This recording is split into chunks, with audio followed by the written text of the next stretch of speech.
सबसे पहले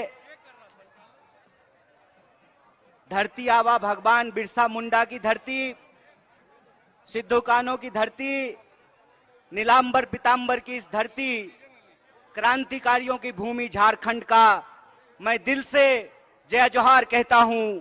आपका क्रांतिकारी इस्तकबाल करता हूं, आपको नमस्कार करता हूं, आपको आदाब करता हूं। साथियों, मेरी आवाज जहां तक पहुंच रही है, झारखंड के आप तमाम आदरणीय बुजुर्गों का, माताओं बहनों का, किसान मजदूर भाइयों का, हमारे खेतों में काम करके, फैक्ट्रियों में काम करके, दुकानदारी करके, बिजनेस करके, तमाम तरीके से मेहनत करके अपने परिवार का भरण पोषण करने वाले आप तमाम मेहनत कश आवाम का दिल से शुक्रिया अदा करता हूं कि आप सब झारखंड के माताओं बहनों ने, झारखंड के तमाम निवासियों ने जो भारत जोड़ो न्याय यात्रा को अपना समर्थन दिया है, अपना प्यार दिया है, उसके लिए हम आपको कोटि कोटि धन्यवाद कहते हैं। दोस्तों, आप सब जानते हैं कि आज देश के अंदर किस तरह की परिस्थिति पैदा की गई है। आप सब लोग समझदार लोग हैं, आपको समझाने की जरूरत नहीं है, लेकिन मैं आपके बीच कुछ चीजों को साझा करना चाहता हूं, आपको याद दिलाना चाहता हूं कि आज हम किन परिस्थितियों से गुजर रहे हैं। आप सब जानते हैं कि देश के अंदर किस तरीके का माहौल पैदा किया जा रहा है। आपको मालूम है कि जो पिछला 30 जनवरी गुजरा है, 30 जनवरी को हम लोग बापू को याद करते हैं, अपने राष्ट्रपिता महात्मा गांधी को याद करते हैं कि किस तरीके से नफरत ने, हिंसा ने बापू की जान ले ली और बापू ने इस देश के लिए शहादत दी। हम जानते हैं कि किस तरीके से गोडसे ने बापू को गोली मारी और जो बापू कहा करते थे, रघुपति राघव राजा राम, पतित पावन सीताराम, ईश्वर अल्लाह तेरो नाम, सबको सन्मति दे भगवान, उस बापू की हत्या करने की गई। और सिर्फ 30 जनवरी को बापू की हत्या नहीं की गई, मैं आपको याद दिलाना चाहता हूं कि पिछली 31 जनवरी को इस देश में लोकतंत्र की भी हत्या करने की कोशिश की गई। आप जानते हैं कि किस तरीके से चंडीगढ़ में मेयर का इलेक्शन हो रहा था और मेयर के चुनाव में भाजपा के पास संख्या नहीं थी, भाजपा के पास बहुमत नहीं था और आम आदमी पार्टी और कांग्रेस पार्टी के पास बहुमत होने के बावजूद, इंडिया अलायंस के पास बहुमत होने के बावजूद 8 वोट को इनवैलिड करके भाजपा का मेयर बनाया गया। जब चंडीगढ़ में यह साजिश रची जा रही थी, ठीक उसी वक्त झारखंड की इस महान भूमि पर एक भाजपाई साजिश रची जा रही थी। और वो भाजपाई साजिश क्या थी? भाजपाई साजिश ये थी कि इंडिया अलायंस का बहुमत होने के बावजूद हेमंत सोरेन झारखंड के मुख्यमंत्री थे और मुकदमे में फंसा करके एक सरकार को गिराने का प्रयास किया गया और एमएलए को खरीदने का प्रयास किया गया। और आप सबको हम बधाई देना चाहते हैं, झारखंड के आप तमाम माताओं बहनों का, कि ये आपका आशीर्वाद है कि इंडिया अलायंस रांची में कायम है। हमने उनके दांत खट्टे कर दिए हैं, हमने विश्वास मत हासिल कर लिया है और श्री चंपई सोरेन झारखंड के मुख्यमंत्री बने हुए हैं। इस बात की चर्चा मैं आपके सामने क्यों कर रहा हूं? इस बात की चर्चा हम आपके सामने इसलिए कर रहे हैं कि है झारखंड के माताओं बहनों, है झारखंड के नागरिकों, है झारखंड के निवासियों, आपको एक बात समझना पड़ेगा।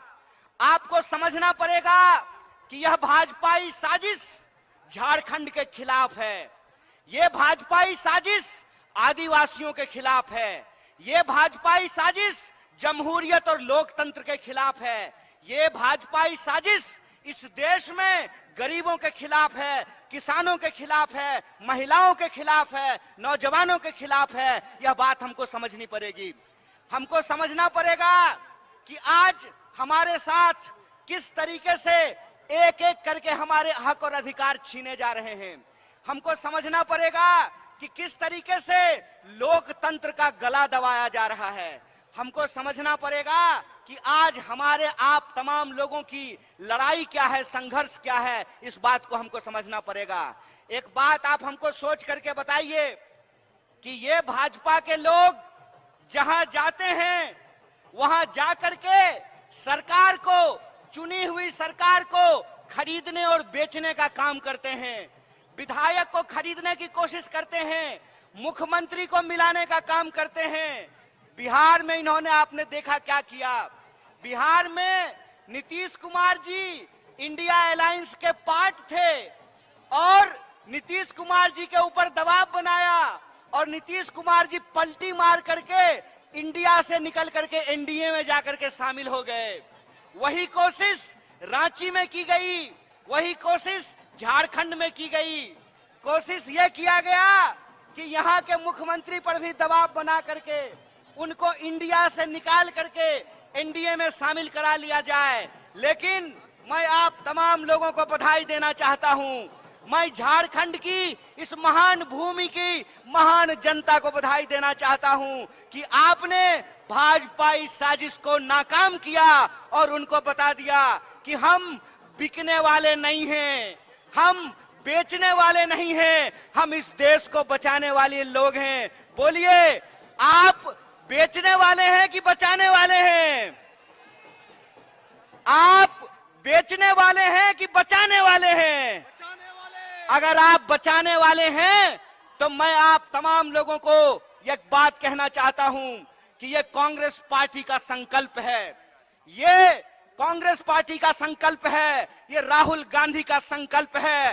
ए भाजपा वालों, जितना दम है उतना दम लगा लो। हमने तुमको, तुम्हारे आकाओं को, अंग्रेजों को हराया था, हम तुमको भी हराएंगे। इस बात को याद रखना, इस बात को याद रखना कि इस देश के भीतर जब तक किसानों को न्याय नहीं मिलता है, इस देश के भीतर जब तक युवाओं को न्याय नहीं मिलता है, इस देश के भीतर जब तक महिलाओं को, आदिवासियों को, दलितों को, गरीबों को न्याय नहीं मिलता है, यह भारत जोड़ो न्याय यात्रा जारी रहेगी।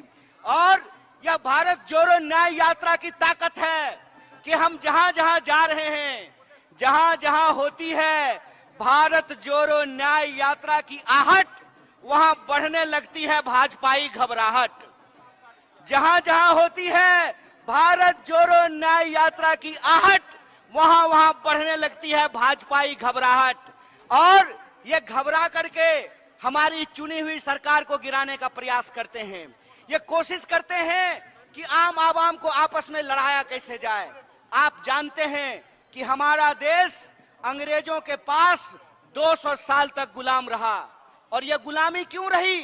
यह गुलामी इसलिए रही कि भारतवासियों को आपस में लड़ाया जाता था, हिंदू मुसलमान कराया जाता था, जातियों को आपस में लड़ाया जाता था। और यही भाजपाई साजिश है कि झारखंड के लोगों को भी आपस में लड़ाया जा रहा है। तो हम अपने आदिवासी भाइयों और बहनों को कहना चाहते हैं कि जल जंगल जमीन पे पहला अधिकार आदिवासी का, फिर बाकी भारतवासी का, ये हमारा संकल्प है। यह जो जल जंगल जमीन की लड़ाई है, जो कांग्रेस पार्टी ने इस देश में आदिवासियों को हक और अधिकार दिलाए हैं, चाहे कितनी भी कोशिश कर लीजिए, नरेंद्र मोदी जी, आप आदिवासियों का हक और अधिकार नहीं छीन सकते हैं। यह बात हम आपको कहना चाहते हैं। हम आपको कहना चाहते हैं कि झारखंड के लोगों की रगों में भगवान बिरसा मुंडा का खून बहता है, झारखंड के लोगों के रगों में सिद्धू कान्हू का खून बहता है, झलकारी बाई का खून बहता है, नीलांबर पीतांबर का खून बहता है। आप झारखंड के लोगों को उनके हक और अधिकार को छीन नहीं सकते हैं।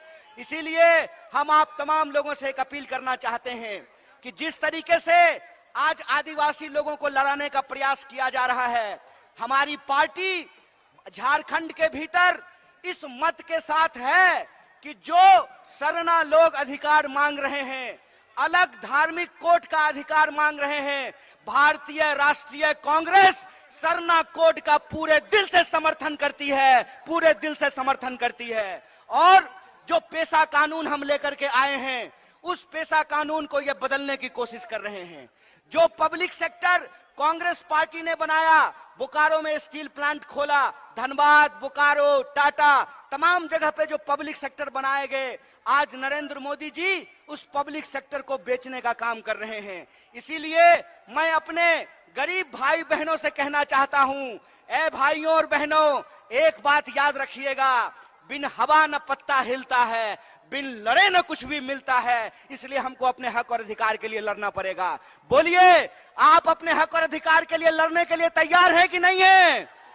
दोनों हाथ उठा करके बोलिए, तमाम लोग बोलिए कि आप अपने जल जंगल जमीन के लिए लड़ने के लिए तैयार हैं कि नहीं हैं?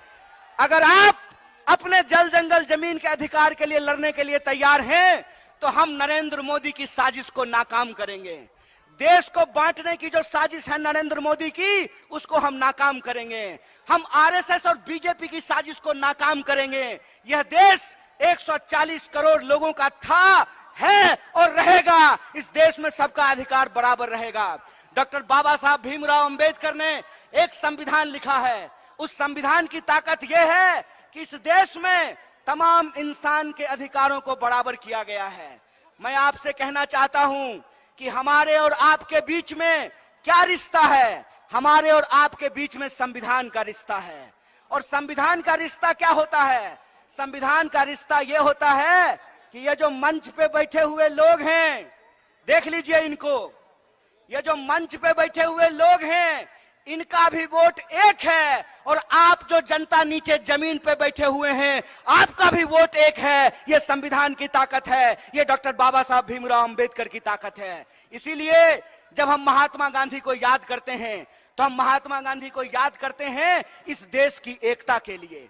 जब हम शहीद आजम भगत सिंह को याद करते हैं, तो हम याद करते हैं उनकी वीरता के लिए। और जब हम डॉक्टर बाबा साहब भीमराव अंबेडकर को याद करते हैं, तो हम याद करते हैं समानता के लिए। इसीलिए हमको याद करना पड़ेगा झारखंड की भूमि को धरती आबा भगवान बिरसा मुंडा को, कि जब अंग्रेज साम्राज्य को अंगूठा दिखाने का सवाल आया, अंग्रेजी साम्राज्य का दांत खट्टा करने का सवाल आया, तो आदिवासी नेता बिरसा मुंडा, भगवान बिरसा मुंडा उठ खड़े हुए और उपनिवेशी ताकत को चुनौती देने का काम किया। इसीलिए हम आप तमाम झारखंड वासियों से भी कहना चाहते हैं कि अगर हम अपना जल जंगल जमीन बचाना चाहते हैं, अगर हम अपना अधिकार बचाना चाहते हैं, अगर हम अपने आने वाली पीढ़ी का भविष्य बचा करके रखना चाहते हैं, तो हमको संघर्ष करना पड़ेगा। और जो हमारे साथ अन्याय हो रहा है, उस अन्याय के खिलाफ हमको अपनी आवाज को मुखर करना पड़ेगा। और आप जानते हैं कि जब देश में बह रहा हो अन्याय की आंधी, तो न्याय के लिए लड़ रहे हैं राहुल गांधी। इस बात को याद रखिएगा। बोलिए, अपने न्याय के लिए, अपने हक और अधिकार के लिए, अन्याय के खिलाफ न्याय के पक्ष में आप संघर्ष करेंगे कि नहीं करेंगे? अगर आप संघर्ष करेंगे तो मैं एक बात कहना चाहता हूं, सुन लीजिए जय शाह के पप्पा जी, डैडी जी, जय शाह के डैडी जी, एक बात सुन लीजिए। आपके सूटकेस में जितना दम है ना, उतना दम आप लगा लीजिए। आपके ईडी में जितना दम है, उतना दम आप लगा लीजिए। हम भारत के लोग हैं, हम ईमान बेचने वाले लोग नहीं हैं, हम ईमान बचाने वाले लोग हैं, हम देश बचाने वाले लोग हैं। इस बात को याद रखिएगा। कहते हैं ना कि जब किसी इंसान को सत्ता मिलती है, तो अहंकार सर चिढ़ करके बोलता है, और जब किसी का अहंकार सर चढ़ के बोलता है, तो ये जनता है, ये आप लोग हैं जो अपने वोट की ताकत से लोगों को कुर्सी पे बिठाते भी हैं और कान पकड़ करके कुर्सी से नीचे भी उतारते हैं। यह बात आपको याद रखना पड़ेगा। आपको याद रखना पड़ेगा कि आपके और हमारे समाज को, हमारे देश को, हमारे राज्य को जो बांटने की कोशिश की जा रही है, इस कोशिश को हमको नाकाम करना पड़ेगा। हमको यह सोचना पड़ेगा कि नेता अगर अपने बच्चा के बारे में सोच सकता है तो आदिवासियों को भी अपने बच्चे के बारे में सोचना पड़ेगा, दलितों को भी अपने बच्चे के बारे में सोचना पड़ेगा, गरीबों को भी अपने बच्चे के बारे में सोचना पड़ेगा, किसानों को भी अपने बच्चे के बारे में सोचना पड़ेगा, मजदूरों को भी अपने बच्चे के बारे में सोचना पड़ेगा। आपको सोचना पड़ेगा कि इस देश के भीतर आज जो नीतियां लाई जा रही है, उन नीतियों के चलते एक एक करके हमसे हमारा हक और अधिकार छीना जा रहा है, सारा संसाधन छीना जा रहा है। आप एक बात पर विचार करके बताइए कि इस देश के भीतर बीसीसीआई का सेक्रेटरी बनेगा गृह मंत्री का बेटा है। मतलब बीसीसीआई के सेक्रेटरी को बनाने के लिए गृह मंत्री जी तैयार हैं। गृह मंत्री के बेटा को मिलेगा बीसीसीआई का सेक्रेटरी और आम लोगों के बच्चों को मिलेगा 4 साल की ठेके वाली नौकरी। तो हम कहना चाहते हैं कि यह जो ठेके वाली नौकरी है, इसको बंद करना पड़ेगा। अगर इस देश में मंत्री बनेंगे 5 साल के लिए, प्रधानमंत्री बनेंगे 5 साल के लिए, तो मैं पूछना चाहता हूं कि गरीबों का बच्चा, आदिवासियों का बच्चा क्यों नौकरी करेगा 4 साल के लिए? आप जानते हैं कि इस देश में गरीबों के बच्चों के साथ अन्याय किया गया है। क्या अन्याय किया गया है कि एक अग्निपथ योजना लाई गई है और उस अग्निपथ योजना के चलते फौज में जो अस्थाई नौकरी होती थी, उस नौकरी को समाप्त कर दिया गया है।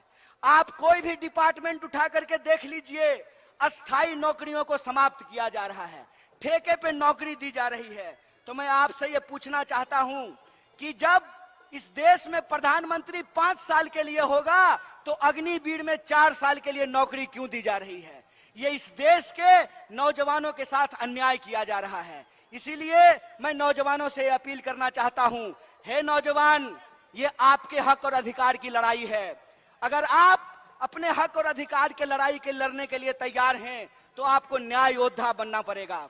आपको भारत जोड़ो न्याय यात्रा में शामिल होना पड़ेगा, अपनी नौकरी के लिए, अपने आत्मसम्मान के लिए। इसीलिए हमारी पार्टी ने, कांग्रेस पार्टी ने एक कार्यक्रम शुरू किया है कि इस देश के जो जवान आर्मी में जाना चाहते हैं, आर्मी में सेवा करना चाहते हैं, देश की सेवा करना चाहते हैं, उन लोगों को आज उससे वंचित रखा जा रहा है। इसके खिलाफ हमने एक कार्यक्रम शुरू किया है जिसका नाम है जय जवान। हमारा यह मानना है कि जब होगा जय जवान, तभी बना रहेगा जय हिंदुस्तान, तभी होगा हिंदुस्तान महान। इसीलिए हम लोग एक बात कहते हैं कि भारत जोड़ो न्याय यात्रा में हम 5 तरह का न्याय चाहते हैं। हम न्याय चाहते हैं इस देश में नौजवानों का, युवाओं का। हम न्याय चाहते हैं इस देश में, इस देश के वो तमाम लोग, चाहे आदिवासी हो, दलित हो, ओबीसी हो, महिला हो, किसान हो, मजदूर हो, गरीब हो, हम उनका न्याय चाहते हैं। और इसी न्याय की मुहिम को लेकर के यह भारत जोड़ो न्याय यात्रा चल रही है। और तमाम राज्यों से गुजरते हुए हम झारखंड पहुंचे हैं। और जब हम झारखंड पहुंचने वाले थे, तो जय शाह के पप्पा ने पूरा कोशिश किया, खूब फोन लगाया, खूब जो है विधायक खरीदने की कोशिश की। लेकिन आप झारखंड की जनता महान है, आपके नेता महान हैं कि उनका दौलत रखा रह गया, उनका सूटकेस रखा रह गया, आपका सरकार बरकरार है, आपके मुख्यमंत्री बरकरार हैं। इसके लिए हम आपको बधाई देते हैं। इसीलिए आज जो गंभीर परिस्थिति है, इस परिस्थिति में हम आप तमाम लोगों से अपील करना चाहते हैं कि देश में कमर तोड़ महंगाई है, लगातार हर चीज महंगी होती जा रही है। जो तेल 80 रुपए किलो मिलता था, आज 200 रुपए किलो मिल रहा है। जो पेट्रोल 50 रुपये लीटर मिलता था, आज 100 रुपये लीटर मिल रहा है। जो एलपीजी का सिलेंडर 500 रुपए में मिलता था, आज 1200 रुपए में मिल रहा है। लगातार महंगाई बढ़ती जा रही है, लगातार बेरोजगारी बढ़ती जा रही है। आप जानते हैं कि देश में 45 साल में सबसे ज्यादा बेरोजगारी है आज की तारीख में।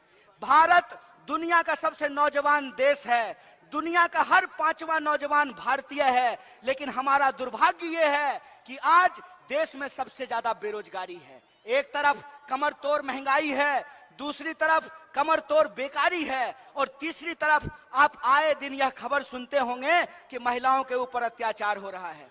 आप ये खबर सुनते होंगे कि आदिवासियों के ऊपर अत्याचार हो रहा हो, आप ये खबर सुनते होंगे कि दलितों के ऊपर अत्याचार हो रहा है। तो भारत के किसी न किसी कोने में किसी न किसी भारतीय के ऊपर अत्याचार हो रहा है। इस अत्याचार से हम मुक्ति चाहते हैं, इस अत्याचार से हम आजादी चाहते हैं। हम चाहते हैं कि संविधान ने जो हमको अधिकार दिलाया है उस अधिकारों को हम बचा करके रखें, उस अधिकार को हम सुरक्षित करके रखें। इसीलिए हम आप तमाम झारखंड के लोगों को ये कहना चाहते हैं कि ये लड़ाई देश बचाने की लड़ाई है, ये लड़ाई विचारधारा की लड़ाई है। इस विचारधारा की लड़ाई में एक तरफ वो लोग हैं जो इस देश को बेचने की साजिश कर रहे हैं। वो क्यों कर रहे हैं कि वो बड़े बड़े धन्ना सेठों से चंदा लेते हैं और चंदे के दम पर मीडिया को खरीदते हैं और जनता के सवालों को गुमराह करने का काम करते हैं। इसीलिए मैं कहता हूं कि इस मॉडल के खिलाफ हमको आवाज उठाना पड़ेगा। ये मॉडल है कि तुम मुझे चंदा दो, मैं तुम्हें धंधा दूंगा, ये मॉडल हमको समझना पड़ेगा। हमको ऐसा मॉडल चाहिए जो हमारे बच्चों को नौकरी दे, जो किसानों को उनके फसल का दाम दे, जो मजदूरों को मजदूरी दे, जो महिलाओं को आत्मसम्मान दे, जो आदिवासियों को जल जंगल जमीन का अधिकार दे। और आपको यह बात ध्यान रखना पड़ेगा कि अगर हम एकजुट नहीं रहेंगे तो ये हमको बार बार अपमानित करने का काम करेंगे। आपने देखा कि मोदी जी का समर्थक एक चापलूस पत्रकार किस तरीके से आदिवासियों को अपमानित करने का काम किया। हेमंत सोरेन के नाम पर, हेमंत सोरेन के बहाने किस तरीके से उन्होंने आदिवासी अस्मिता को अपमानित करने का काम किया। वो जो बेशरम पत्रकार था वो टीवी पे आकर के कहता है कि आदिवासियों को जंगल में रहना चाहिए। अरे हमारे पुरखे जंगल में रहते रहे हैं, हमको जंगल में रहने से परहेज नहीं है, लेकिन जितना यह देश तुम्हारा है उतना ही देश हमारा भी है। अगर तुम्हारे बच्चे अंग्रेजी स्कूल में पढ़ेंगे तो हमारे बच्चे भी अंग्रेजी स्कूल में पढ़ेंगे। आपने आदिवासियों को अपमानित करने का काम किया है। इसीलिए हम झारखंड के तमाम लोगों से कहते हैं कि हमारे आपके अधिकार की लड़ाई है। इस अधिकार की लड़ाई में 5 तरह के न्याय को सुरक्षित करके एक मुट्ठी की तरह हमको एकजुट रहना पड़ेगा। और अगर हम एकजुट रहेंगे तो हमको कोई हरा नहीं सकता है, कोई माई का ताकत लाल जो है हमारी ताकत हमसे छीन नहीं सकता है। इसीलिए मैं आपसे आखिरी अपील करना चाहता हूं कि आने वाले दिनों में आपको बांटने की कोशिश की जाएगी, आपको लड़ाने की कोशिश किया जाएगा, आपको धर्म के नाम पे भटकाने का कोशिश किया जाएगा। आपको एकजुट रहना है। बोलिए, आप एकजुट रहेंगे कि नहीं रहेंगे? अगर आप एकजुट रहेंगे तो हम आपसे वादा करते हैं कि यह इंडिया अलायंस न सिर्फ भारत को बचाएगा बल्कि आने वाले दिनों में हम तमाम आम आवाम के लिए एक बेहतर भारत का निर्माण करेगा।